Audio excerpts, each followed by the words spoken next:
Hi welcome back to Tangoor gardens. ഞാൻ അഞ്ജന കൃഷ്ണൻ. അപ്പോൾ ഇന്ന് വന്നേക്കുന്നത് വീണ്ടും ഒരു സെയിൽ പോസ്റ്റുമായിട്ടാണ്. വേറൊന്നുമല്ല, നമ്മുടെ മാർഗോ കോസ്റ്ററാണ്. മാർഗോ കോസ്റ്ററിൻ്റെ ഒരു ലൈറ്റ് പിങ്ക് ഷെയ്ഡിൽ വരുന്നൊരു റോസാണ് കേട്ടോ. ഇത് ചില ടൈമിൽ വൈറ്റും ആവാറുണ്ട്, ചില സമയത്ത് ഒരു പിങ്ക് ഷെയ്ഡ്. ഈ ഫ്ലവർ നിങ്ങൾക്ക് കാണുമ്പോൾ മനസ്സിലാവുന്നുണ്ടാവും. രണ്ടും ഒരേ പ്ലാനിൽ തന്നെ ചില സമയത്തൊരു ബേബി പിങ്കും വരുന്നുണ്ട്, വൈറ്റും വരുന്നുണ്ട് കേട്ടോ. ഇത് ബേബി നമ്മുടെ ഈ ഒരു റോസിന് പ്രത്യേകത എന്ന് പറയുന്നത് അധികം വിരിയില്ല, ഫുള്ളായിട്ട് ഇങ്ങനെ വിരിഞ്ഞ് വരില്ല. മാർഗോ കോസ്റ്ററാണ്. അപ്പോൾ അത് അടുത്തതായിട്ട് വരുന്നത് റെഡ് മാർഗോ കോസ്റ്ററാണ്. റെഡ് മാർഗോ കോസ്റ്റർ തീരെയും വിരിയില്ല, മുട്ടുപോലെ തന്നെ നിൽക്കുന്നൊരു ടൈപ്പാണ്.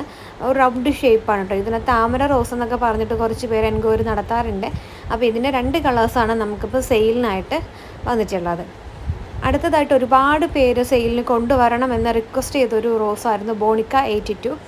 അപ്പോൾ ബോണിക്ക 82ൻ്റെ ഓൺ റൂട്ടഡ് ആയിട്ടുള്ള പ്ലാന്റ്സാണ് ഇപ്പോൾ നമ്മൾ സെയിലിനായിട്ട് കൊണ്ടുവന്നേക്കുന്നത് കേട്ടോ. നല്ല അടിപൊളി പ്ലാന്റാണ്.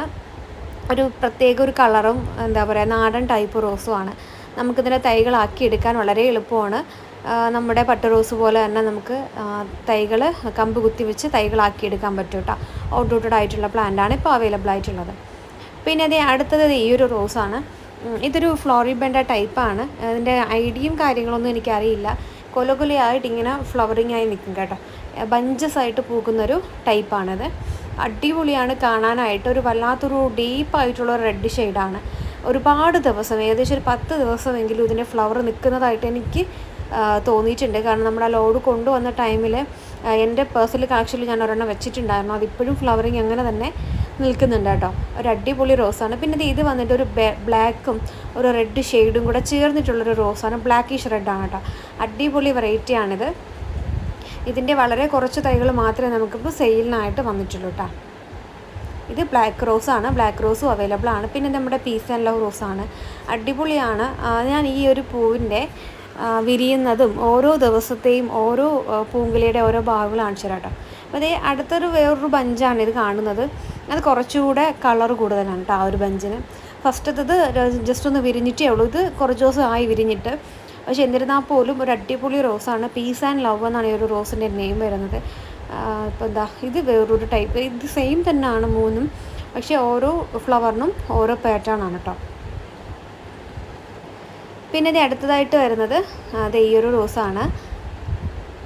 അടിപൊളി റോസാണ് കാണാനായിട്ട്. ഒരു പിങ്ക് ഷെയ്ഡും, ബേബി പാരഡൈസ് എന്നാണ് റോസിൻ്റെ നെയിം. ഇതാണ് വിരിയുന്ന സമയത്ത് ഉണ്ടാവുക. അതിൻ്റെ മൊട്ടും അതിൻ്റെ അടുത്ത് നിൽക്കുന്നത് വിരിഞ്ഞ് വരുന്നതാണ് കേട്ടോ. 3ാമത്തെ ദിവസമായ ഫ്ലവറാണ് ഇതിൽ 3ാമതായിട്ട് കാണുന്നത്. ഫസ്റ്റ് ജസ്റ്റ് ഒന്ന് വിരിഞ്ഞത്, അതിന് ശേഷമുള്ളത് അതിൻ്റെ അടുത്ത ദിവസമുള്ളത്, പിന്നെ കൊഴിയാറാവുമ്പോൾ ഉള്ളത്. ഇത് കുറച്ചുകൂടെ കളറ് കൂടുതലായിട്ട് വരും. കളർ ഇങ്ങനെ ചേഞ്ചായി വരുന്നൊരു ടൈപ്പാണ് ഈ ഒരു റോസ് എന്ന് പറയുന്നത്.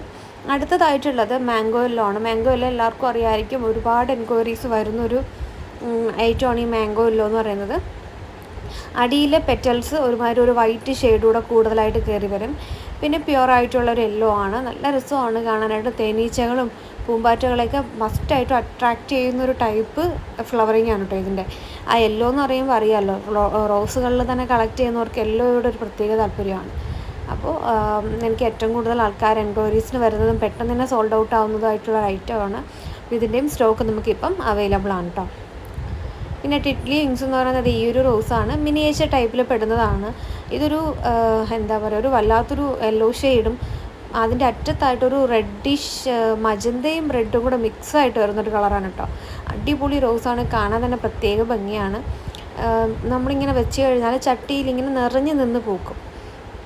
കുഞ്ഞു പൂക്കളും അതിനേക്കാളും കുറച്ചുകൂടെ വലിയ ഇലകളൊക്കെ പൂക്കളും നല്ല രസമാണ് കാണാനായിട്ട്. നമ്മുടെ ഗാർഡനിലെ മെയിൻ അട്രാക്ഷനായിട്ട് വെക്കാൻ പറ്റുന്നൊരു റോസാണ് കേട്ടോ.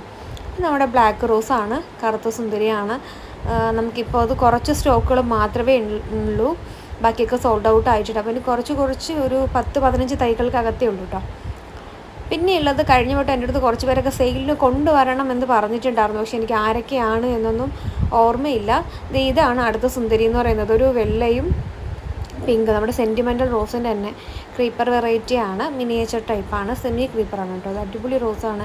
നല്ല ഫ്രാഗ്രൻസ് ഉള്ളൊരു ടൈപ്പാണ്. മിനിയേച്ചർ കളക്ഷൻ ഇഷ്ടപ്പെടുന്നവർക്ക് ബെസ്റ്റ് ചോയ്സാണ്. നമ്മുടെ ബ്ലാക്ക് ആണ് കേട്ടോ. ബ്ലാക്ക് കറുത്ത സുന്ദരിയാണ്. ഒരു വെൽവെറ്റ് റോസ് എന്നൊക്കെ ഇതിന് പറയാറുണ്ട്. നല്ല അടിപൊളിയായിട്ട് ഫ്ലവറിങ് ആയി നിൽക്കും. കാരണം ബ്ലാക്ക് റോസൊക്കെ ഇങ്ങനെ ഫ്ലവറിങ് ആവാൻ വേണ്ടിയിട്ട് എന്തൊക്കെയാണ് ചെയ്യുന്നതെന്ന് ചോദിച്ചിട്ടുണ്ട്.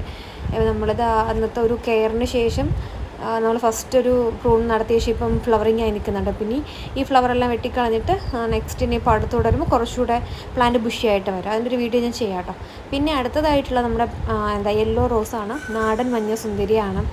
തമിഴ്നാട്ടിലൊക്കെ കോമൺ ആയിട്ട് കണ്ടുവരുന്ന നമ്മുടെ പട്ട് റോസിൻ്റെ കൂട്ടുള്ളൊരു നാടൻ സുന്ദരിയാണ്. നമുക്കധികം അങ്ങനെ പർച്ചേസ് ചെയ്യാനായിട്ട് അധികം ബുദ്ധിമുട്ടുള്ളൂ, നമുക്ക് കിട്ടാനായിട്ട് ബുദ്ധിമുട്ടുള്ളൊരു റേറ്റാണ് കേട്ടോ ഈ ഒരു റോസ്. ഇത് നാടനും വരുന്നുണ്ട്, നാടൻ ബഡ്ഡിങ്ങും വരുന്നുണ്ട്. രണ്ടും സെയിം തന്നെയാണ്, ഒരുപോലെ നിന്ന് നമുക്ക് ഫ്ലവർ തരുന്ന വെറൈറ്റി തന്നെയാണ് കേട്ടോ. അപ്പോൾ പ്ലാൻസ് വേണ്ട ഒരു ഇതിൽ കാണുന്ന വാട്സപ്പ് നമ്പറിൽ മെസ്സേജ് ഇടാം കേട്ടോ. താങ്ക്